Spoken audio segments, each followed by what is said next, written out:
So we're back with another collection of gear down here.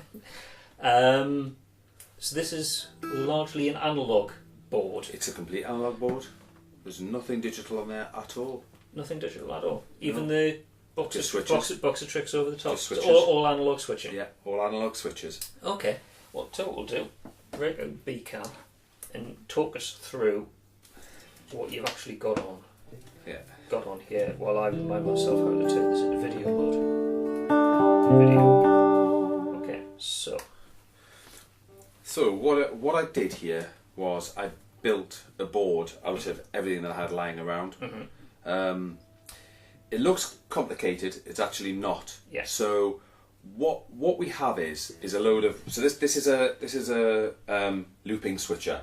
So each effect is in a loop up to there, so that there's 8 loops on here. Hence there's so much cable going on. Yeah, and it's tidied up on there. Yeah. So it's actually very simple. So what happens is the signal chain comes into here where it says in. Yeah. And it then goes out again from there to the amp. Mm-hmm. Okay, there's 2 banks of 4 on this looper, and we'll talk about the looper in a minute.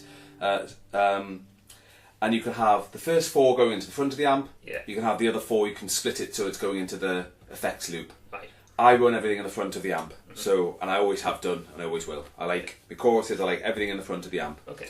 So what we basically have here is we have the signal coming in, there. It Yeah. goes into the wah-wah, so the wah-wah is... Sorry, the signal comes into the wah-wah, Yeah. and then into the switcher. So the wah-wah is in front of everything. Okay. As is the tuner, because it's just so it's want it, always yeah. so it's always on. So I'm out of tune, but there you go. So the signal comes into there, into the tuner, then goes into this switching system. Okay. So all of these, and because this is running in series, Yeah. they are in a particular order. Okay. So we have the compressor is in first. So the green one is the Fender compressor. Compressor, yeah. Yeah. So that is on pretty much with every patch. Yeah. Okay.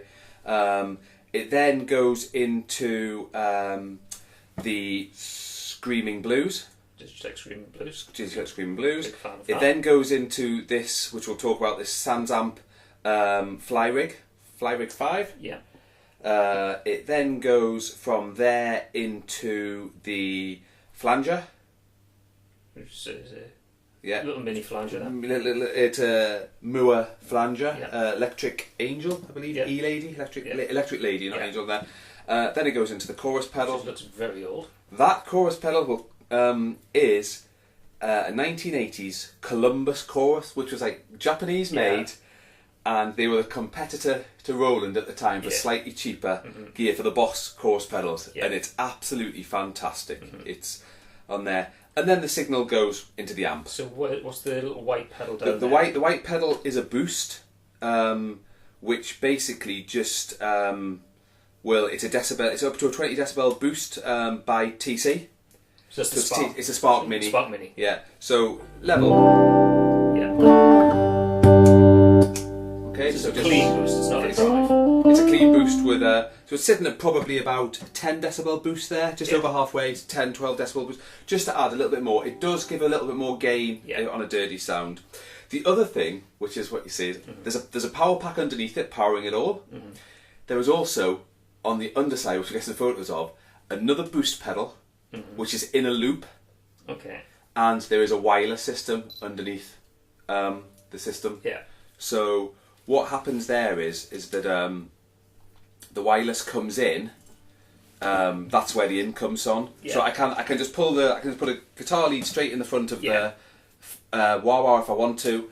If not, there's a little line 6 wireless pack on here. The reason that there's another boost underneath is it's another clean boost, but it takes the volume down.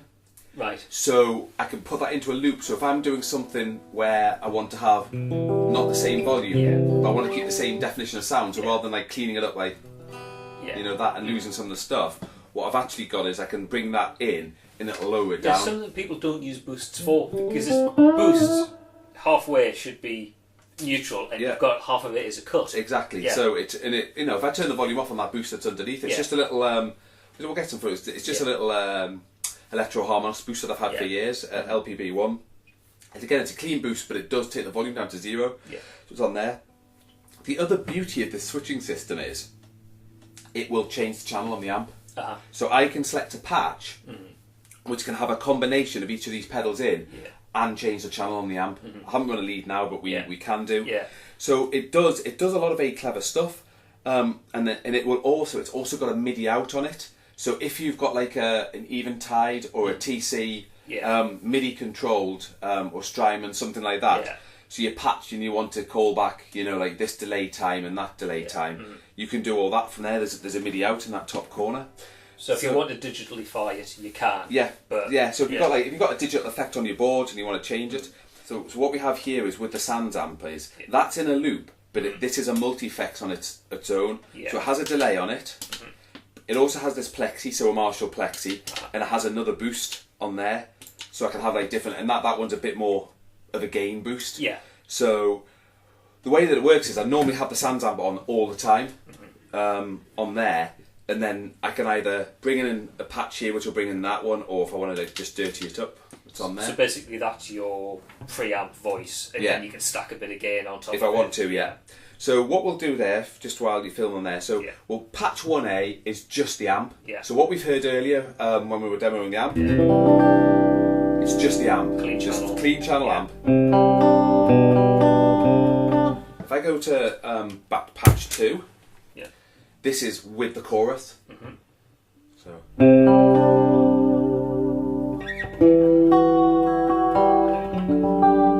Chorus. Patch 3 is chorus and flanger.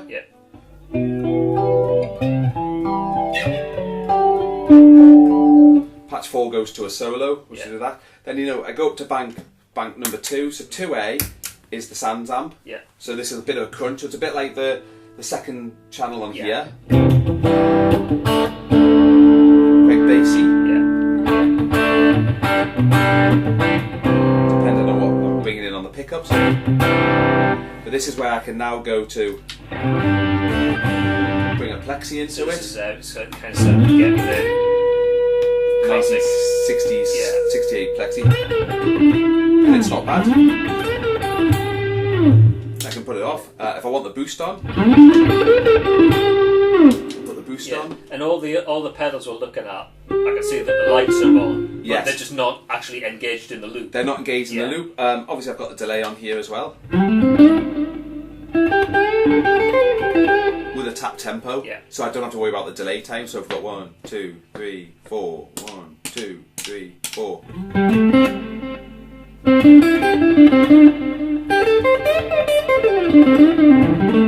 And obviously if I just want the delay on with the amp, so clean. So what it actually does is it's a board that's very versatile for pretty much just being able to plug it into any amp that's got a decent clean sound that takes pedals, and I can change channels on the amp straight through here. So I can press a button and it will be changing, channel 1, 2 or 3, and it's I've used it. I've actually used it live, so it's like it's much less gear to carry around. 2 bags, pedal board bag, this. 2 plugs and away you go. So the actual board itself, like the chassis, that's a standard. It's a Palmer off-the-shelf thing. So you can get a off-the-shelf bag that fits it all. And what I did was I bought a pedal board and the bag that went with it, and they weren't expensive. I wasn't going to go out and buy one of these really expensive ones. This one's a Palmer, and it was about £40 or £50 with the bag, with everything, all the fixings, everything that's on there. Everything else I had sort of lying around. What's your power solution on this? I've got a K-Line CA5. It's got 10 outputs on, but what's really good about it is it powers everything on it because of the stuff that's on there. It powers the Line 6 wireless that's sitting underneath. It powers the actual switcher. So everything on here is on either 9 volts, or this is on the 12 volts, so it's a really good power supply because it's all isolated. Absolutely. That's it. I've got no noise suppressor on here at all, and that is pretty quiet. It's a reasonable volume with no hiss. It's a bit like a compressor. I have that running in front of everything. Mm-hmm. So what this enables me to do is I just have a little combination of stuff, you know, with just at the touch of a switch, and it's completely analog, and it just proves that like all that gear that I have lying around, literally from the 80s, like that one, that chorus pedal, and I've gone through like you know different pedals, Screaming Blues. You know, I've actually got 2 of those. There's one in my big rack, and there's one in here. I love them. Because it's got a little bit more gain than the Bad Monkey. I find it a bit toppy compared to the Bad Monkeys. You need to dial but the fact that you've got like a low and a high, but like you say, I've got the high quite down. You've got your because mine on my pedal board there is pretty much similar. Same You've got the low up a bit. Yeah, but you just got to. But I run the Ace. I run the amp quite bassy, as I said before, because I've got the treble off on there. Yeah, but you just need to bring the treble back a little bit. Yeah, I mean, then obviously, and then I can have combinations of everything. So if I want the Sans amp on here with the Screaming Blues, you know, through the channel, and it's you know, it just gives it that.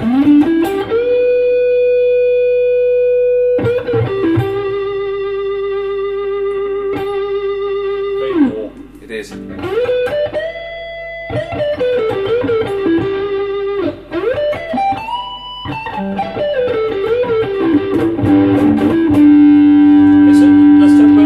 Sans amp. Yeah. How much? I think they are about. I don't know how much Richard Cott's one is, but I think they're about 120, 130 pounds. But you're getting 5 pedals. I was going to say a decent drive pedal, and you got effectively got 2 because you basically got drive and then you got the Plexi boost on top of it, and a delay. Something that's got tap tempo delay on as well. If you're buying those as single stomp boxes, you probably run tap tempo delay will probably cost you about 80 or 90 for something that's half decent. And it's a good delay. Yeah, you probably look at individual pedals at 150, 200 pounds for decent stomp boxes doing the same job. And it's metal case as well. Absolutely. It's well built stuff. Made in America. I mean that.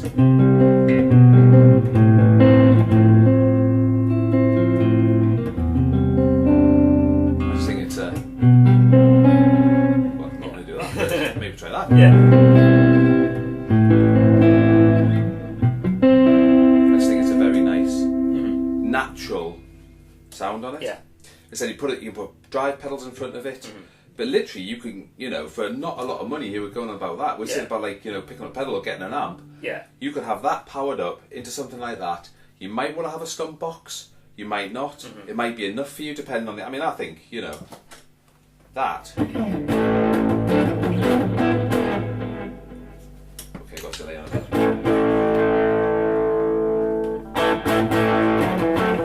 Yeah. Got a solo. It's like, you know, there's nothing on there that's a fortune on the board. Yeah. Now this thing that's called this Harley Benton switcher, it's a cheap looper, and it's in China, and it's the same as a Joyo one, which is like a big range of pedals that people that's copying a lot of stuff out there.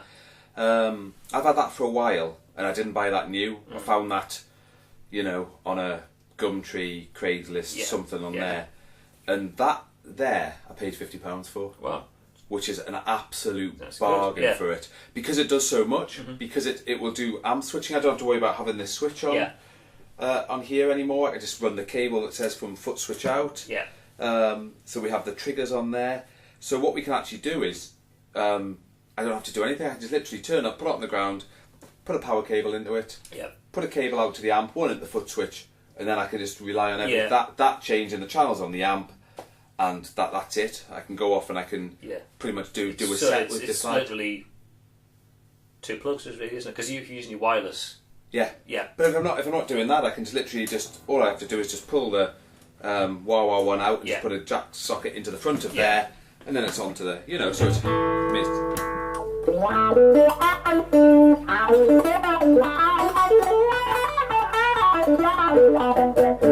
And this must be the best quality 80s Dunlop wah-wah. Is that the original Crybaby? That's the original Crybaby from late 80s, and I've never used it. It's on here. This is the first time I put it in. I'm not a wah-wah user, but I thought, you know what, there's a big gap on there, so I'll put it on, and it is a bit of fun for. Because the thing I find a little bit off-putting, if that's the word, with Wah-Wahs, it's the fact you kind of have to drive it. Yeah. You know, you can't. Anything else, I can turn the drive pedal on, I can turn the chorus pedal on.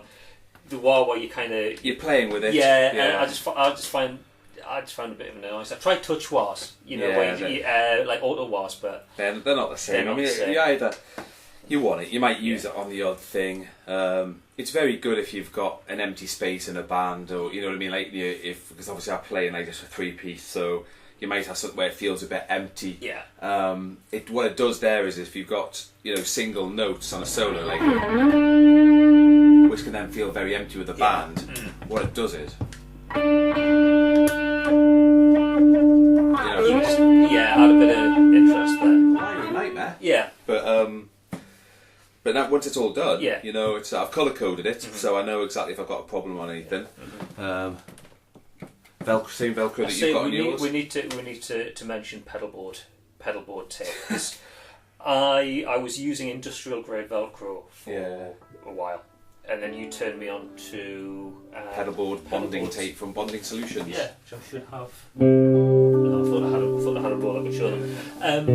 But it is just like super strong.